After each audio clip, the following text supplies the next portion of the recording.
You're listening to the AFTERBUZZ TV Network, now the largest new media platform on the web, and your #1 source for after-show entertainment. Very good, Dean Johnson.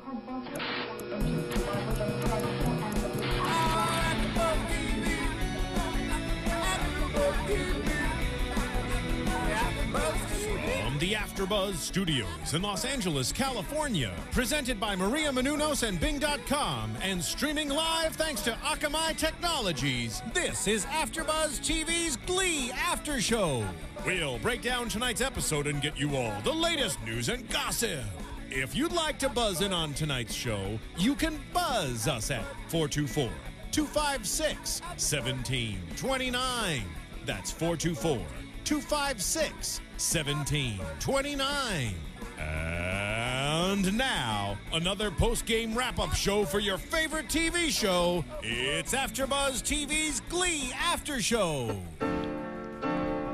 And there it is. I know. They're just trying to make me cry here. I mean, all of you Gleeks out there, you know why this song is just devastating tonight. I was trying to start out the show with a smile on my face, and it's just truly not working. But we are on episode 4 of season 4 of Glee, aptly titled The Breakup. And Bing is for doing, and we're here doing another Glee after show for you. We're barely holding it together in studio, though, let's be honest. Yes, we pulled ourselves together to do this after show, so. I think I must have told Marisa here, by the way. I'm Stephanie, and I'm joined by the lovely Marisa. Yes, hello everyone, Marisa back. Yes, and we are just too devastated to even introduce ourselves. We're just so emotional right now. So emotional. I think I said to you probably 50 times during that episode, I'm not going to cry. I'm not going to cry. But there were a couple moments where if you have a heart, you probably did cry. I was crying, I'm not going to lie. Yeah. Hopefully I kept it together. Yeah, Darren Chris's version of Teenage Dream. I just knew I was in for it once that happened. I just couldn't handle it at all. But as we mentioned, this episode is called The Breakup. We saw 3 for sure breakups, I want to say, and 2 potential big fight possible breakups. We'll get into all of that for you. We'll break it down. And let's start off with Finn and Rachel, who, for me, obviously, I mention it every week. I'm a huge Finchel fan, and they killed me tonight. Yes, I think every Finchel fan out there is like still screaming at the screen right now. But it was nice to see Finn back. Yeah, I mean, for a full episode. Exactly, and we kind of got that momentary taste of him last week. He came in for the last scene, and it was hard to watch him last week because you weren't sure where their relationship was going to stand, and was he just going to run off again because he saw Rachel with Brody. But in fact, we see at the beginning of the episode, it looks like they're going to do okay. Like, they slept in the same bed. Rachel says, oh, we didn't do anything, but like... They started off happy, and Rachel was, happy as a clown to see Finn finally back in her life without any, contact for him for 4 months. And Rachel, she's over the moon to see him, and we think, they start off really happy. So we think it's going to go okay. Yeah, we soon learn, though, that Rachel, is very understanding that Finn tried to be in the army, and we see that horrible flashback of him at boot camp. And oh, it's on right now. It's on. The screen. Yeah, for those who are listening, the very scene is on right now. Exactly, and he, kind of fails in boot camp, and he's like, I'm used to being insulted, but he, calls his gun Rachel and shoots himself with Rachel, which I'm sure there's some irony in that, but if tweet at us if you understand. I'm not sure if he called it Rachel. I think he meant rifle. I think he probably said he was claiming his rifle. I think he said he was nicknaming. There was a nickname for it, and he was like, I named it Rachel. If I'm incorrect about that, let me know. I could be incorrect too. But Absolutely. So he's like holding it. He injures his leg, and he's discharged from the army. So he has to figure out a new idea. This is what he thought he was going to do after graduation, and I think we've all been there where maybe it's not exactly how it works, you know? Yeah, because I think in high school you always have these ideas of grandeur, and then once you finally get out, and the same goes with college too, and when you finally get out into the real world, it's completely different. Absolutely. And it's tough to watch him struggle, but Rachel's very supportive of this, and she's like, we're going to find you a new dream, come to New York, live with Kurt and I, we'll figure it all out. And I thought that that was actually a really sweet moment between them. Yeah, and I liked it, and I would have loved to see, you know, Finn move in with them and add more to that Kurt and Rachel dynamic that's going on in New York. And I loved that Rachel really wanted Finn to be in her life, to tell him to stay and live with them, you know, and just start a whole new life again in New York with her. Yeah, and I have to say that I did call it. I said there will be an awkward moment, because if you have Kurt and Rachel living together and Finn comes back, you're going to have this weird moment, and Kurt's like, I'm putting in my headphones just in case. And, of course, nothing did happen between them, but kind of loved that light moment before we went so dark and deep and ugly in this episode. Yes, this episode, so many emotional upheavals, and it's just crazy. Yeah, I really wanted one couple to survive. I don't know if I was alone in that. I wanted a couple who could be, you know, everybody's falling apart, but let's have Santana and Brittany survive. Yes, one solid couple that stays together, so it wouldn't necessarily be all just breakups. Exactly. And there were some amazing songs in this episode as well, and we'll get into those. But the most heartbreaking part of the Rachel and Finn breakup, yeah, it was sad when she admitted to him that she had in fact kissed Brody, and he was blaming himself. But the ending scene between them, the last between the two of them on the stage at McKinley. Oh goodness, so hard. And another thing I have to point out, maybe it's just me being a film major, but the blacking in that scene, they're like literally far and spread apart on the stage, and you can just tell there's a huge rift in distance between these two. I completely noticed the same thing. You knew what was going to happen, and all in black. It's very un-Glee. It felt very no color. Yeah, Glee is very bright typically, and the costumes are all bright. And this final scene where they in fact sing The Scientist, yeah, I feel so like dark. The darkness of New York came back to McKinley High. Yeah, because we definitely saw the contrast in that at the beginning of the show, where it was like Vogue and it was white and you know, and kind of chic and all those things that New York is. But by the end, you kind of felt like it was mixing between, and all the people who had graduated were coming back. But that moment where I was trying to look on my notes here, where Rachel says to Finn, she's so angry at him, and Finn is obviously so jealous of Brody, and I think every girl who, you know, remembers her teenage years can relate to this, that first love. Yes. And she was talking about that you were the first girl who ever loved me, who made me feel loved. And sexy and all that. It's just... Yeah, and I was just like, oh, can everyone just relate to that first love? Totally. So that made me cry just thinking about that. And that line, you were my first love, when she's speaking to Finn, you were my first love, and I want you to be my last love. And that just... Can you just say, like, Notebook, Titanic, like, all of those things every flash. romantic movie that it just ends. Yeah. And if you couldn't even, you know, think about those things and start crying, they did flashbacks. Yes, they did. So that you would for sure start crying and look back at all these couples and all the sweet moments of Glee. Yeah, and I yelled at the screen. You were right there with me. I'm like, oh no, they are not doing this right now. I covered my eyes. I couldn't. You saw me. I literally was just like down in my chair, like, please don't make me watch this anymore. I can't handle it. I was watching and I lost it. You know, it's okay. I think we're all there a bit. But okay, so do we think that we'll see Finchel again by the end of the season? I think it's gonna take them a while to get back together. They're definitely not getting back together anytime soon. I think it's definitely because they are the first love. They're always gonna have those feelings for each other, and I just think something down the road is going to, rekindle the fire, and just something's gonna brew, and just spark it again, and hopefully they might get back together.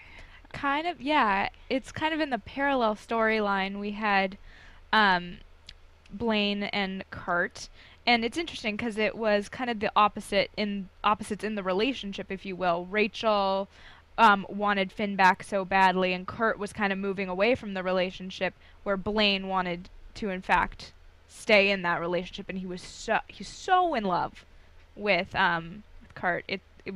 That was another one. It's a twist. Yeah. I feel that the Blaine and Kurt, they threw a twist into the relationship, which I didn't really thought was gonna happen, which added to their breakup. Yeah, I was shocked when that was a big revelation that that Blaine in fact cheated on Kurt, or it's hard. I really don't know. I say he had a hookup. Yeah, I say cheated. I don't. Yeah, it depends on your definition, I guess, of cheated. Definitely emotionally cheating, if you believe that.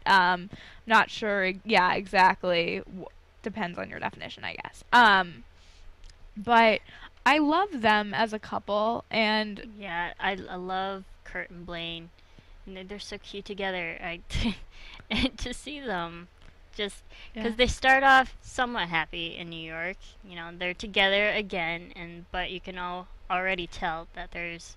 Well, I mean, I think it was so clear when you had the split screen and Kurt is at Vogue and he'll take every other phone call, and gossip is more important to him than talking to his boyfriend.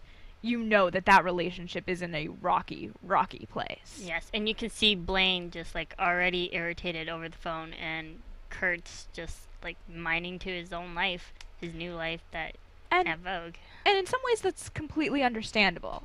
You're moving on, you're in, I guess he's, at Vogue, he's not in college, but, and he's trying to figure out his life out, but still, I think especially the way, I have to say, that Darren Criss plays it is so devastating and hard to watch. And real. And real, yeah. I mean, because sometimes Glee can be really big and funny and unrealistic, and I felt like tonight all the characters did a great job of bringing in that reality, and it didn't feel overacted or too big. It felt like what you would be like in these sorts of difficult breakups. Yeah, and I believe it's real and genuine, and to know what that feels like when someone else is pulling away from you, it's just heartbreaking. Yeah, it absolutely is.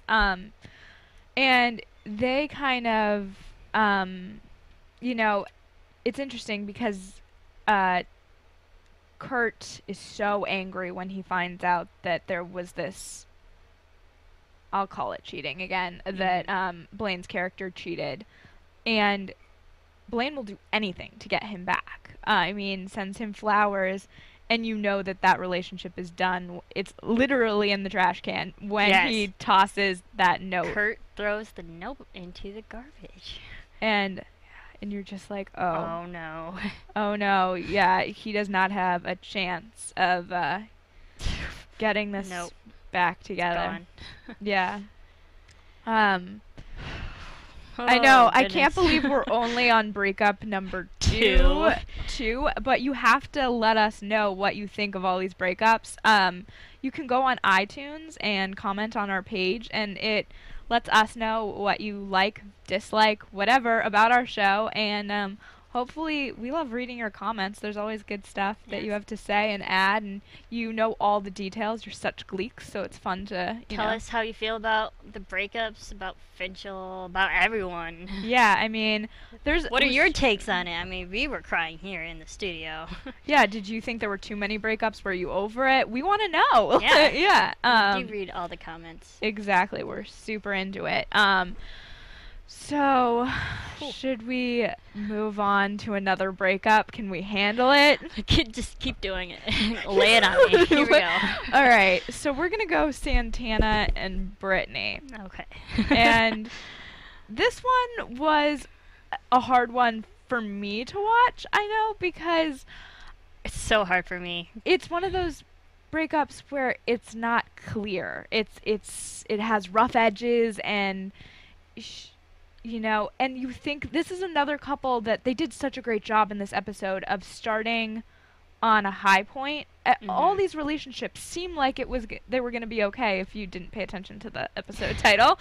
And everyone was like, "Oh, it's okay. They're doing well." And she's coming back, and because Santana talks about that she comes back to town to do her laundry and see Brittany, and you're like, oh, that's kind of sweet, because you do. And so true. I mean, anyone in college, you can't afford to do one. I still hoard quarters. Yeah, I know. Yeah, it's just like, it's such a pain, and so it was like this perfect reason for her to be back, and she also didn't move to New York yet. No, she didn't. I think that could be in the cards. I'll save that for predictions, but and is in college, so she's a cheerleader in college, and I hope we get to see a little bit of her college life too.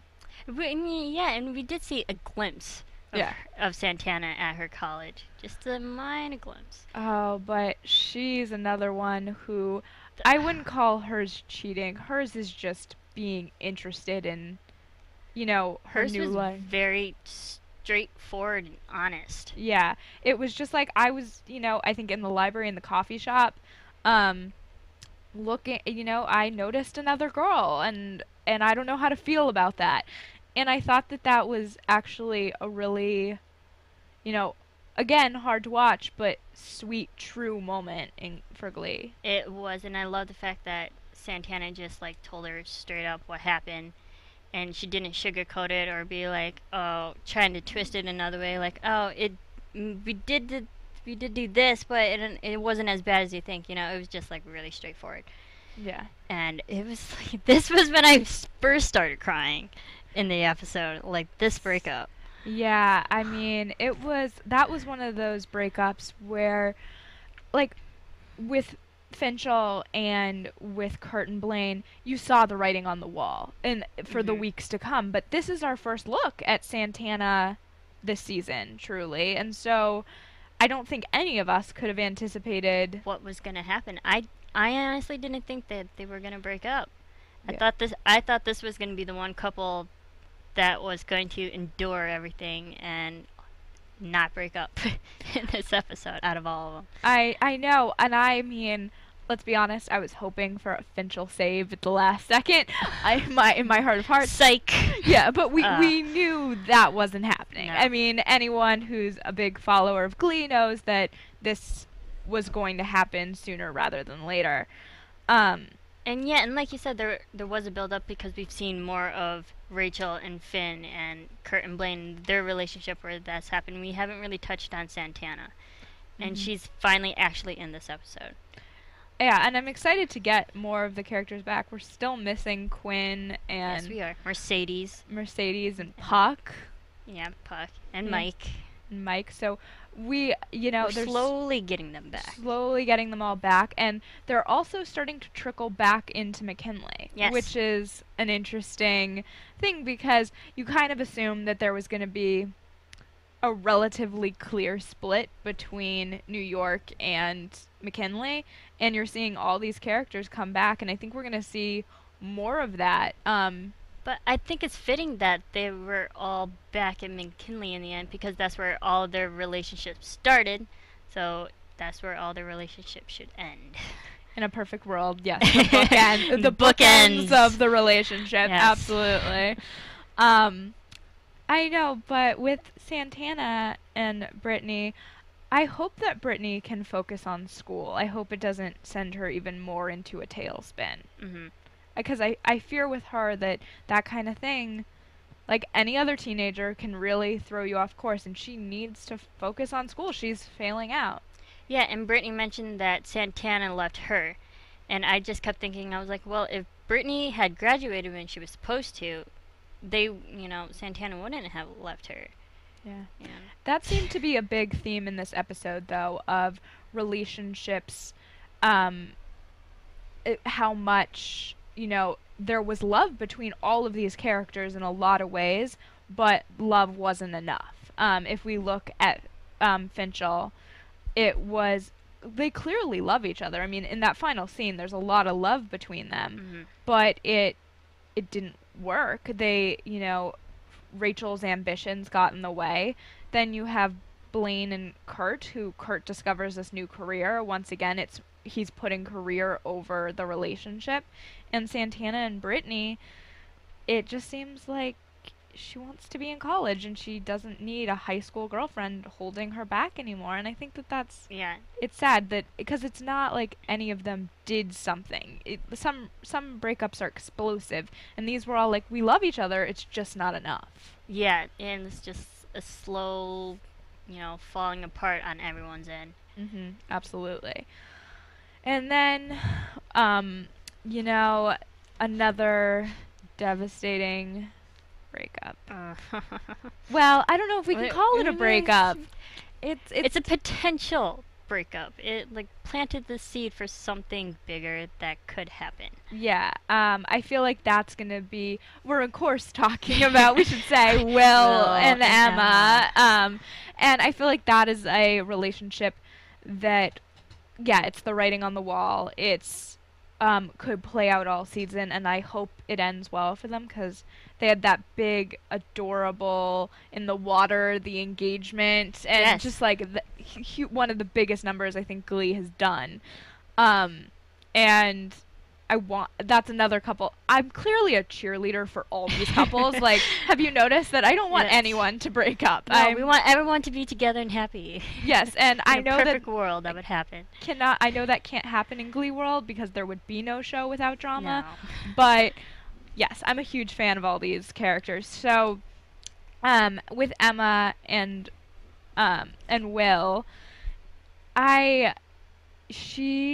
it's the same thing, though. It's not that there's really a problem between them. It's that his ambition to go do this arts funding in D.C. is more important to him than the relationship, and you see him kind of choosing that over Emma. Yeah, and, yes, they are engaged. We never saw them get married.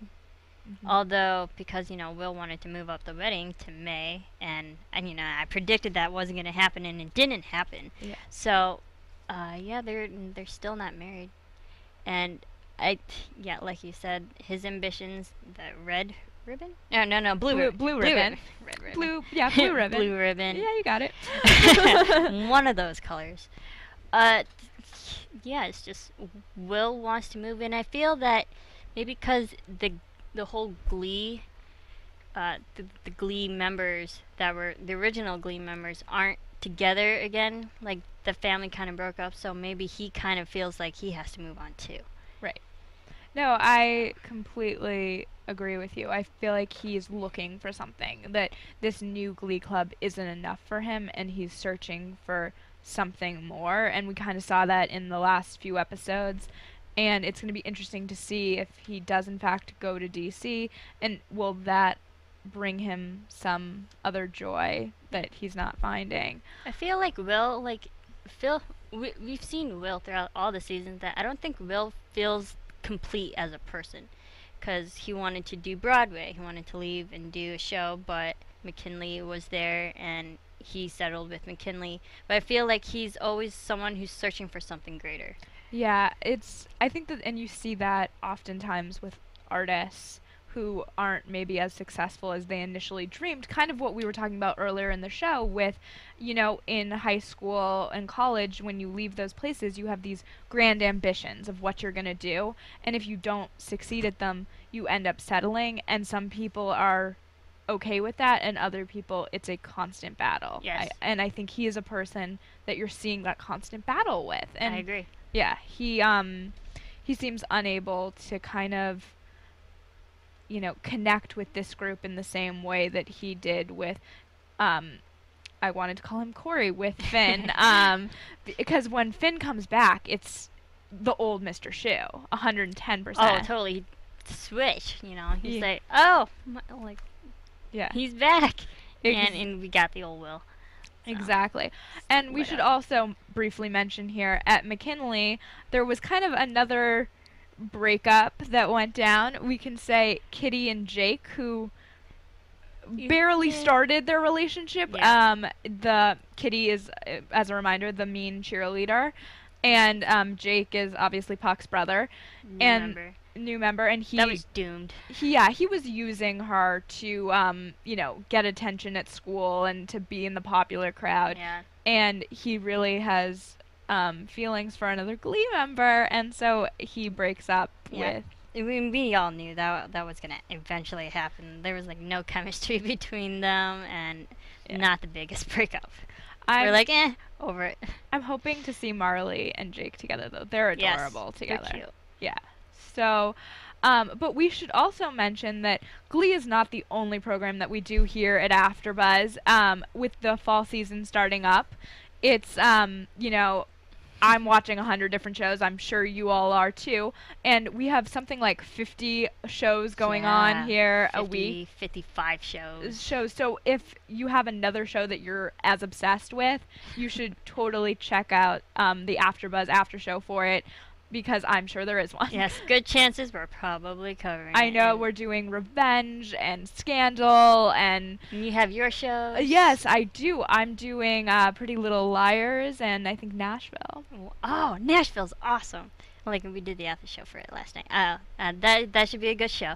I also do Once Upon a Time, and I just wrapped Here Comes Honey Boo Boo. Yay! So I do a few shows here too. Cool. Yes, awesome. Definitely check out the AfterBuzz fall schedule. And so excited to see all of these after shows. It'll be great. But I was also super excited. I think this was my favorite night of Glee performances this season. Yes. So many good songs. So many good songs. So we'll go ahead and start with Barely Breathing, and that was Blaine and Finn. And, yes. And I liked this. I thought that it was interesting to pair. I think it's the first time we've seen Blaine and Finn together, just the two of them. I feel like we normally see them in group numbers. It's not just just the two boys. Duet. That's true, and I didn't really realize that either, because they only sang in groups. I liked it. It was a nice pairing. Yeah, and definitely something new. And it definitely was nice to, throughout the episode, we saw Blaine singing a lot. And that was something that we haven't really had since he came to New Directions. I felt like he's kind of blended into the background a little more.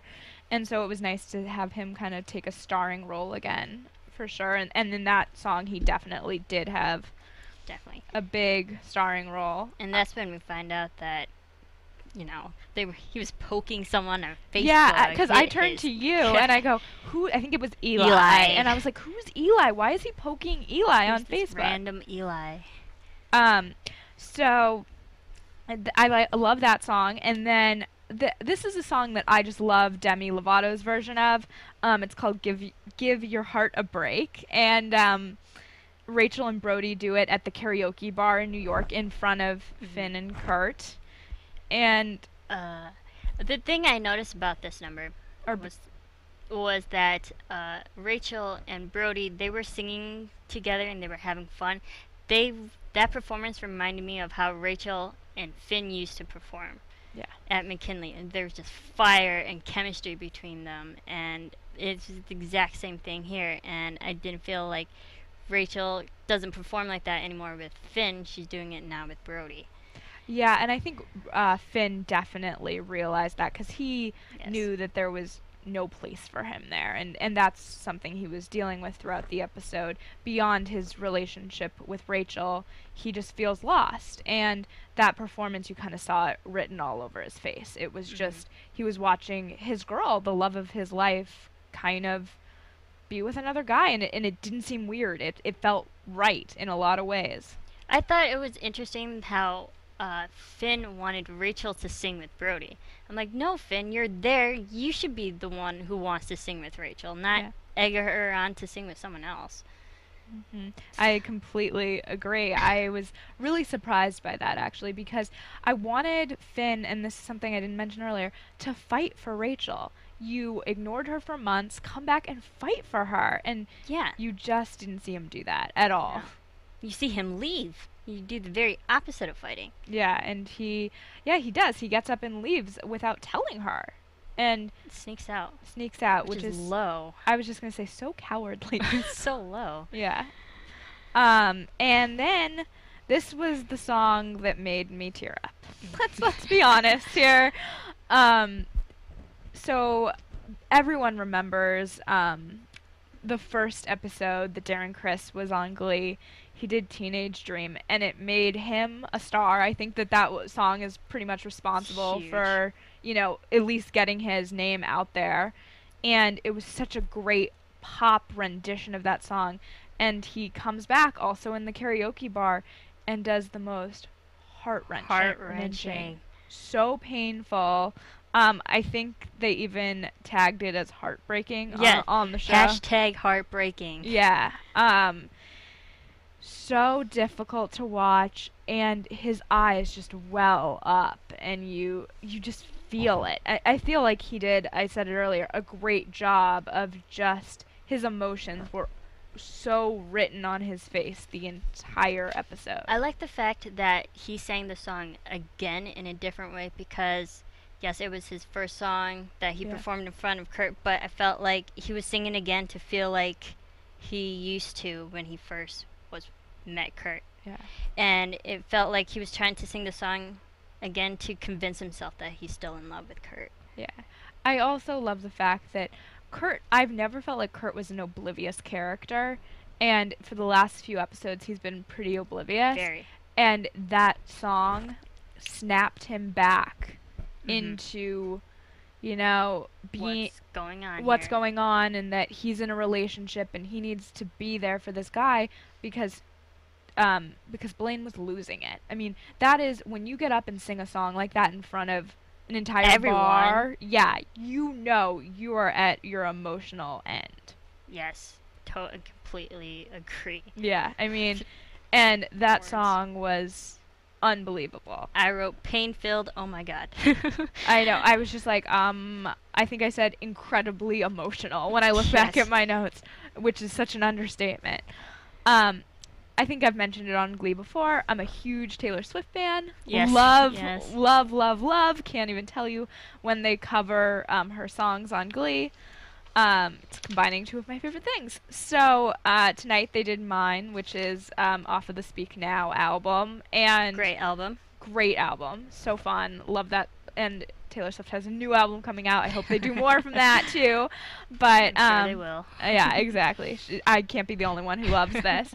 But once again, they somehow made me cry. They were just so hard to watch. And yes, this was the performance that I first broke down in watching. Yeah. We skipped over the No Doubt Don't Speak. Oh, of course we did. I can pop back to that. That's okay. Yes. But to finish off the Taylor Swift, I just felt like it was so intense, because her song is, obviously lyrically it's intense, but it doesn't feel intense when she sings it, and Santana brought a whole nother level to it. Yeah, she made it more serious, more real, and because I feel that song is, well, I don't know, I'd like to say a fun, relatable song, and then the way Santana made it sound like it was just heart-wrenching. And as we mentioned, we did skip the No Doubt song, and so they did Don't Speak. So we had one song off of Speak Now, and now we have Don't Speak. Just kind of realized it as we were talking about it. Love that song. It's a song you've heard 100 times before, but they brought something new to it. It was Finn, Rachel, Kurt, and Blaine all singing in New York. I thought it was interesting how they all still fell asleep in the same beds together. I feel like at the end of an argument, you usually aren't in the same room with the next person. Like you find a hotel See, or that's something, what I was and then expecting. they were all still together at the end of the night. Exactly. I was thinking like we were gonna see Finn or Blaine like checking into, I hate to be so cliche, but like the Plaza in New York. I have no idea how they would get the money for that. Yeah. But, you know, just have going somewhere else. Going somewhere else, exactly. Kind of combining my love of Gossip Girl and Glee now. But, you know, that type thing where you're seeing that hotel. And, yeah, them going off. It was interesting that they waited until kind of the next morning to have that aftermath. Yes. And then let's go to that last song. I mean, Coldplay can get you just like by listening to a Coldplay record. Let's be honest. Yes. You can cry. Just the scientists can bring you to tears. They brought it to another level with this one. It started out with Finn. I think Finn started the song. Finn. Yes. And it was everyone who broke up, had a potential breakup. So we got Blaine, Finn, Santana, Rachel, Emma, Mr. Shu, Brittany, and Kurt all singing together. And I mean, I was curled up in my little chair, just like I couldn't handle it anymore. I think at this point I was like looking down, trying to like hold it together. I was just listening to the song. I wasn't really watching because I couldn't handle it. Yeah, what killed me were the flashbacks. So hard to watch, and I wanted one more episode of Happy Finchel. That's what I felt like. Just one more. Could we just have one more minute? Yeah, because we just saw Finn come back, and then the first thing you do is break up. Come on. And I just have to say how difficult it must have been to do those scenes as a real-life couple, which obviously Corey Monteith and Leah Michele are now a actual real couple. And I was just like, at the end of the night, how do you do that? Do you just like go to a diner and share like a thing of fries? Like, how do you get over that? Just broke up with you, but we're still together. We're still together in real life. So weird. Such an odd parallel. Great acting. Because since they are together in real life, both of them have to pull from somewhere. Yeah. To get those real raw emotions. Yeah, they brought it in a huge way. But should we jump in and do some news and gossip? Yes, let's do it. Awesome. AFTERBUZZ TV News. So we mentioned earlier in the show that we haven't seen Puck back this season yet at all, which is so strange to have Glee without Puck. We've seen one episode with Puck. Oh, which that's is right. Actually more than we've seen Mercedes, Mike, or Quinn. We haven't seen like any glimpses of them. But we haven't seen his LA life yet. Yes, that's true. But we will be. So yeah, E! News is reporting that Mark was out on the street in front of Hollywood and Highland area if you're from Los Angeles, which is a huge tourist spot where there's so many people dressed in various costumes. Yep. I think you can see like superheroes and I don't know. You should go check it out if you're in LA. Definitely the tourist spot. Tourist spot. It's where the handprints are. Yep. But Mark Salling was out filming there, and he was in a costume. It looks like a little superhero-y. It has a giant P on it. Nice. And very fitting. Very for fitting. LA. And so looks like he may be trying to at least make some extra cash by doing that. It'll be interesting to see how that plays out. There's not enough pools in LA that he can't clean. I know, exactly. I'm like, you have a successful pool cleaning business. He's definitely in the right spot for that. Exactly. And then it was also mentioned in this week's episode that there will be a Grease episode. I think it's actually going to be November 8th when Glee comes Glee back, comes back after the World Series, which is such a long break for us. But so we kind of have a few tidbits on that. Marley's going to be playing Sandy, which is so fun. Santana is going to be Rizzo, which will be cool, I think, and different to see. And we also know that Rachel has a performance in there. So it's, even though she's in New York, she'll be back at McKinley to do this, it appears. But that's interesting because Santana's in college and she's back in this High School Musical. I don't think that would happen. Are high school alums allowed to come back and perform in musicals? I mean, in the Glee world, sure. Sure. Well, if it gets good performances, I'm all for it. Yeah. In reality, of course, that's not. I don't think that. I mean, it is a TV show, though. I'm all for stretching reality. Yes. When it need to be, especially when we get more performances from Rachel at McKinley. I think that's a win for everyone. Yes, agreed. Agreed. So, I think we can do some predictions for November 8th. And now, your AFTERBUZZ TV predictions. Oh, goodness, where to start? There's so much in this episode. So many big changes that happened in the breakup tonight. I think that one of my predictions, though, has to be that we're going to see a lot more of Finn at McKinley. I think Mr. Shu, because he was helping kind of with the Glee Club, and Mr. Shu needs to be inspired again. So I could see him kind of coming in an assistant role and supporting the Glee Club. Like an assistant director. Exactly, kind of way. And I also think we're going to see Kurt struggle at his job I don't think he realized how supportive Blaine was being of everything that he was doing, and I think you're going to see him struggle a bit with his job now. I agree. Yes, Kurt's going to have this realization that his career might just plummet a little bit at his internship. I would like to see Eli. Yeah, this mysterious Eli guy that kind of broke up Blaine and Kurt. I think that'd be an interesting story to watch. We also see Blake Jenner from the Glee Project join Glee. So excited because he was here in the studio, and oh my goodness, I've only heard great things about him, so I'm excited for that to happen as well. It's pretty awesome. Yeah, I'd like to see Eli. I want to see Marley and Jake get together. I think that's gonna happen. I agree, and I cannot wait for the Grease episode November 8th. So be sure to join us then after the World Series on Fox. Come back to us and check out us talking about Glee November 8th. That's so long. It's only a couple weeks, all you Gleeks, and you can tweet at us. Can be found at Stephanie Wenger. And I am at Marisa Movies. That's Marisa Movies. Yeah, make sure you get your Glee fix and tweet at us all your opinions and stuff, and we'll be sure to share them when we're back November 8th. And follow AfterBuzz TV at AfterBuzz TV. Yes, thanks so much for watching. November 8th. November 8th. Woohoo!